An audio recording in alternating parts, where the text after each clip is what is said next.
Welcome to my class students. हम digital documentation पढ़ रहे थे, जिसके अंदर हमने लास्ट क्लास में इमेजेस एंड ड्राइंग ऑब्जेक्ट्स के बारे में पढ़ा था। और मैंने आपको बताया था कि इमेजेस के अंदर हम इमेजेस को हम कैसे इंसर्ट करते हैं अपने पेज के ऊपर, और कैसे हम उसके अंदर चेंजेस कर सकते हैं, इमेज की फॉर्मेटिंग कैसे होती है, रीसाइजिंग वगैरह कैसे होती है। उसी के कंटिन्यूएशन में आज हम और आगे के स्टेप पर चलेंगे, जो कि है हमारा ड्राइंग ऑब्जेक्ट्स के बारे में। ड्राइंग ऑब्जेक्ट्स बेसिकली वो सारे के सारे ऑब्जेक्ट्स होते हैं जिसके थ्रू हम अपने जो डॉक्यूमेंट है उसके ऊपर हम किसी भी तरीके का कोई ड्राइंग या कोई आप अगर कोई फ्लो चार्ट या कुछ डायग्राम अगर आप बनाना चाहो तो वो आप उसके ऊपर क्रिएट कर सकते हो। तो चलिए इसको प्रैक्टिकल के थ्रू देखते हैं कि हम किस तरीके से ड्राइंग ऑब्जेक्ट्स का यूज हम करते हैं। तो उसके लिए हमें अपना लिब्रे ऑफिस इंटरफेस ओपन करना पड़ेगा। यहाँ पर देखिए, बाय डिफ़ॉल्ट यहाँ पर आपकी जो टूल बार होती है वहाँ पर ड्राइंग ऑब्जेक्ट्स आपका नहीं आ रहा होता है। इस तरीके का आपका लिब्रे ऑफिस इंटरफेस खुलता है। अब ड्राइंग ऑब्जेक्ट्स का मतलब क्या है कि अगर आपको यहाँ पर कुछ ड्राइंग बनानी है, कोई फ्लो चार्ट बनाना है, कोई शेप ड्रॉ करनी है, तो उसके लिए आप किस पे जाएंगे? वापस से आप अपने इंसर्ट मेन्यू पे जाएंगे। इंसर्ट मेन्यू पे आप यहाँ पर देखिए, दिख रहा है आपको शेप्स। शेप्स के अंदर लाइंस, बेसिक शेप्स, जिस भी ऑप्शन के ऊपर आप क्लिक करोगे वही वाले सारे के सारे शेप्स या ऑप्शन आपके आगे पर ओपन हो जाएंगे। ये देखिए, एक तो आप यहाँ से आप सिलेक्ट कर सकते हो और यहाँ से आप उनको इंसर्ट कर सकते हो। बट जब भी हम काम करते हैं तो काम करते हुए हमें बार बार इस तरीके से ऑप्शंस पे जाके और फिर उनको शेप्स को इंसर्ट करने में थोड़ी प्रॉब्लम होती है। तो इसके लिए हम क्या करते हैं, आप व्यू पे जाइए।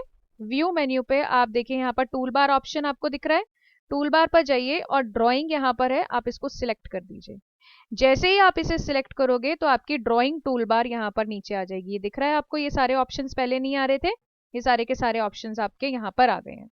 अब यहाँ हम सीखते हैं कि कोई भी शेप हम इंसर्ट कैसे करते हैं। फॉर एग्जाम्पल मान लो आपको सर्कल बनाना है, यहाँ आपको सर्कल सिलेक्ट करना है और आपको इस तरीके से ड्रैग कर देना है। बाय डिफॉल्ट ब्लू कलर का आ रहा है, आप इसका कलर यहाँ से जाके चेंज कर सकते हो। ये देखिए यहाँ पे कलर आ रहा है। अब कलर आप यहाँ से जाके चेंज कर सकते हो कि आपको किस कलर का सर्कल चाहिए। जो भी कलर आप यहाँ से सिलेक्ट करेंगे उस कलर का सर्कल आपका यहाँ पर शो होने लग जाएगा। ठीक है, तो ये तो हुआ शेप को हम इंसर्ट कैसे करते हैं किसी भी शेप को। अब ये है आपका शेप का जो लाइन आ रही है, उसको वो लाइन आपको कैसी चाहिए। अभी सॉलिड लाइन है, आप इसको डॉटेड भी बना सकते हो, आप इसको इस तरीके से भी बना सकते हो, और यहाँ से आप इसका लाइन का कलर चेंज कर सकते हो। जैसे येलो है, आपको लाइन का कलर चाहिए रेड, तो ये देखिए रेड कलर की डॉटेड लाइन आ गई है। ठीक है, तो ये डिपेंड करता है कि आपकी रिक्वायरमेंट कैसी है, किस तरीके का आपको सर्कल मतलब शेप चाहिए और उसकी आप फॉर्मेटिंग आप कैसे करोगे। तो यहाँ से तो आप शेप्स इंसर्ट करते हो। शेप इंसर्ट करने के बाद उसके बाद आते हैं आपके और भी बहुत सारे ऑप्शन आते हैं। जैसे फॉर एग्जांपल मान लो कि आपने दो कोई डायग्राम बनाना है। ठीक है, दो चीजों को आपस में आपने कनेक्ट करना है। फॉर एग्जांपल मेरे को इस सर्कल के साथ ये वाला ट्राइंगल कनेक्ट करना है। अब कनेक्ट करने के लिए हमें बेसिकली क्या चाहिए होता है, इस सर्कल को हम थोड़ा सा रिसाइज करेंगे। कॉर्नर से पकड़ के आप शेप को रिसाइज कर सकते हो अपने अकॉर्डिंग। रिसाइजिंग मतलब छोटा या बड़ा आप उसको अपने अकॉर्डिंग कर सकते हो। और यहाँ से हम इसको इसके पास ले आए हैं। अब इन दोनों को हमें क्या करना है, किसी लाइन के थ्रू कनेक्ट करना है। यहाँ पर ये देखिए लाइन, इंसर्ट लाइन का ऑप्शन आ रहा है, आप लाइन पे क्लिक कीजिए, ये लाइन आ गई है। अब जहां से भी आपको कनेक्ट करना है वहां से आप इस लाइन को कनेक्ट कर दीजिए। यहाँ से आप लाइन की जो विड्थ है वो छोटी पतली या उसको मोटी अपनी रिक्वायरमेंट के अकॉर्डिंग यहाँ से कर सकते हो।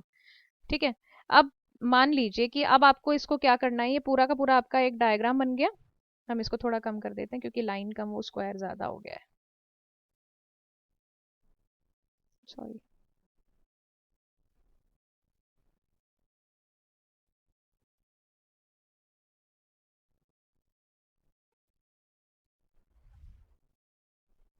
ये देखिए वापस से हमारी लाइन आ गई है। अब हमें क्या करना है कि इस पूरे के पूरे शेप को, मान लो आपने पूरा आपने एक डायग्राम बना लिया, अब इसके अंदर सर्कल में आपको कुछ लिखना है। तो लिखने के लिए हम क्या करते हैं, ये टेक्स्ट बॉक्स देख रखा है आपको, इंसर्ट टेक्स्ट बॉक्स पे आप क्लिक करेंगे और आप यहाँ पर जाके इस तरीके से ड्रैग करेंगे। तो आपका जो टेक्स्ट है आप यहाँ पर अपना टेक्स्ट लिख सकते हो। आप किसी भी शेप के अंदर टेक्स्ट लिख सकते हो। उसके बाद यहाँ देखिए ये ऑप्शन है आपका सिंबल्स के लिए, कि कोई पॉपुलर सिंबल हैं जो कि आपको अपने पेज पे चाहिए, आप उन्हें यूज करना चाहते हो। ठीक है, वहां से आप उनको सिलेक्ट कर सकते हो। यहाँ से अगेन आप उनका कलर चेंज कर सकते हो अपनी रिक्वायरमेंट के अकॉर्डिंग। ये ऑप्शन होता है आपका एरोस के, कि अलग अलग तरीके के आपको एरोस चाहिए तो आप यहाँ से कोई भी एरो सिलेक्ट करके अपने पेज के ऊपर यूज कर सकते हो। ये आते हैं आपके कॉल आउट्स वगैरह, जैसे कई बार हम क्या करते हैं, कुछ डिजाइनिंग वगैरह करते हैं, तो वहां पर आपको एक कोई कैरेक्टर या कुछ चाहिए, तो उसके अंदर आप यहाँ से ऐसे कर सकते हो। जैसे कॉमिक बुक वगैरह में आप पढ़ते हो, तो अब यहाँ पर अगर आपको लिखना है तो अगेन टेक्स्ट बॉक्स पे आप जाओगे, क्लिक करोगे और यहाँ पर आप लिखना स्टार्ट कर सकते हो। मेन ऑप्शंस बहुत सारे हैं, आप अपनी नीड के अकॉर्डिंग आप अपने ऑप्शंस को यूज कर सकते हो। मेन बात आती है कि फॉर एग्जांपल मान लो आपने एक डायग्राम बना लिया, ये डायग्राम आपने बना लिया, अब इस डायग्राम को आपको कहीं और प्लेस करना है, तो अगर आप इसको वैसे हिलाओगे तो ये देखो, ये आपकी जो शेप्स हैं वो अलग अलग हैं। आप इसे सिलेक्ट करोगे तो सिर्फ यही मूव करेगा, ये देखो मूव कर रहा है ना सिर्फ अकेला, आपको पूरा डायग्राम एक साथ मूव कराना है।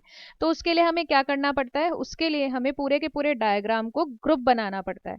अब वो ग्रुप हमारा कैसे बनता है, सबसे पहले यहाँ देखिए सिलेक्ट टूल दिया हुआ है, यहाँ पे आप सिलेक्ट करेंगे और जितना आपको एक डायग्राम के अंदर चाहिए उस पूरे को आप सिलेक्ट कर लो कि मुझे पूरा एक कंप्लीट डायग्राम बनाना है।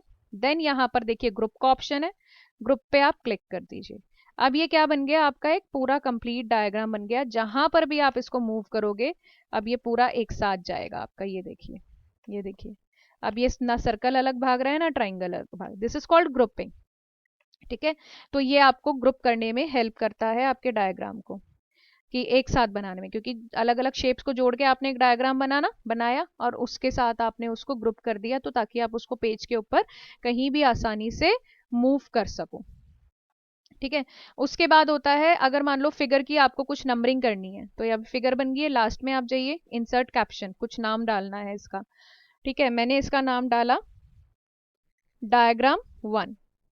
ठीक है, डायग्राम 1 डाला और मैंने इसको यहाँ पे कैटेगरी, क्योंकि ड्राइंग शेप है तो आप ड्राइंग इसको सिलेक्ट रहने दीजिए और इसको ओके कर दीजिए। तो देखिए ड्राइंग 1 डायग्राम 1, यहाँ पर इसका कैप्शन आ जाएगा ऑटोमेटिकली यहाँ पर। ठीक है, आई होप कि आपको समझ में आया होगा कि कैसे हम ग्रुपिंग करते हैं। अच्छा, ग्रुपिंग करने के बाद इसके अंदर जो एक और इम्पॉर्टेंट आता है वो आता है आपका, ये देखिए फॉन्ट वर्क। फॉन्ट वर्क क्या होता है, जैसे वर्ड के अंदर वर्ड आर्ट होता है उसी तरीके से फॉन्ट वर्क वर्क करता है आपका। स्टाइलिश तरीके से अगर आप अपने डॉक्यूमेंट के अंदर कुछ लिखना चाहते हो, कोई हेडिंग है या कुछ दिखाना चाहते हो, तो उसके लिए फॉन्ट वर्क काम करता है। आप यहाँ से इसको सिलेक्ट कीजिए, ओके कीजिए। जैसे ही आप ओके करेंगे ये आपका नीचे आ जाएगा यहाँ पर, और यहाँ पर आप इसके अंदर क्या कर सकते हैं, चेंजेस कर सकते हैं। ये देखिए, आप इसको पहले अपने नीड के अकॉर्डिंग सिलेक्ट कर लो।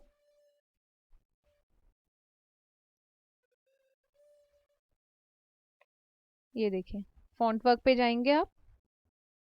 ठीक है, जो भी आपको चाहिए उसको सिलेक्ट कीजिए और ओके कर दीजिए। ओके करने के बाद आप यहाँ पर टाइप करना स्टार्ट कीजिए। फॉर एग्जांपल मान लो कि आपको यहाँ पर टाइप करना है हिंदी। ठीक है, हिंदी टाइप करके आप एंटर प्रेस कीजिए, वो आपका जो फॉन्ट था वो हिंदी के अंदर जो आपने टाइप किया होगा उसके अंदर शो हो जाएगा आपको। और वैसे ही कॉर्नर से पकड़ के आप इसको भी रीसाइज कर सकते हो अपनी नीड के अकॉर्डिंग, जितना छोटा या जितना बड़ा आपको ये चाहिए उसके अकॉर्डिंग आप इसको रीसाइज कर सकते हो। उसके बाद एक चीज़ और जो फॉन्ट शेप्स के अंदर इम्पॉर्टेंट है वो ये है कि फॉर एग्जांपल मान लो आपको कोई 3D स्ट्रक्चर या 3D शेप बनानी है, तो उसको हम कैसे बनाते हैं। जैसे मान लो इसमें से मैंने कोई एक शेप सिलेक्ट कर ली, मैंने ये हार्ट सिलेक्ट किया और मैंने इसको बनाया। अब 3D स्ट्रक्चर मेरे को इसका कैसे मिलेगा, ये देखिए, ये दिख रहा है आपको, इस ऑप्शन पे आप जाएंगे, यहाँ पर आ गया। यहाँ से आप इसको चेंज कर सकते हो कि आपको इसकी कितनी डेप्थ चाहिए। अभी बाय डिफ़ॉल्ट 5 पे आती है ये, 0.5, 1 इंच, 2 इंचेस। ठीक है, यहाँ से आप इसको कम ज़्यादा कर सकते हो, बाय डिफ़ॉल्ट हम इसको इतना ही रहने देते हैं। और डायरेक्शन आपको कौन सी चाहिए, ये इसके डिफरेंट डिफरेंट डायरेक्शंस दिए हुए हैं, जिस भी डायरेक्शन में आपको मूव करती हुई चाहिए वहाँ से आप सिलेक्ट कर सकते हो। प्लस ब्राइटनेस आपको नॉर्मल चाहिए, ब्राइट चाहिए या कैसा चाहिए, यहाँ से आप सिलेक्ट कर सकते हो। और यहाँ पे आता है आपका आपका सरफेस जो है वो कैसा होना चाहिए, मेटालिक सरफेस होना चाहिए, प्लास्टिक होना चाहिए, वायर्ड होना चाहिए। जो भी ऑप्शन आप सिलेक्ट करोगे उसके अकॉर्डिंग आपको वहाँ पर आ जाएगा। 3D इफेक्ट मतलब डबल कलर में अगर आपको बनाना है, फॉर एग्जांपल हमें ब्लू के साथ येलो लेना है, तो इस टाइप का इफेक्ट आप यहाँ से डाल सकते हैं। प्लस ये है आपका टिल्ट करने के लिए कि कितना टेढ़ा आप उसको करना चाहते हो। ये देखो जितना आप करते रहोगे वो उतना आपका मूव करता रहेगा। ये देखिए जो भी ऑप्शन जैसा आपको डॉक्यूमेंट के अंदर रिक्वायरमेंट है उसके अकॉर्डिंग वो लेफ्ट या राइट आपका जो है वो टिल्ट होता रहता है। ये देखिए ठीक है। तो ऑप्शंस बहुत सारे होते हैं इसके अंदर, आप धीरे धीरे ऑप्शंस को यूज़ करिए और इनकी प्रैक्टिस कीजिए।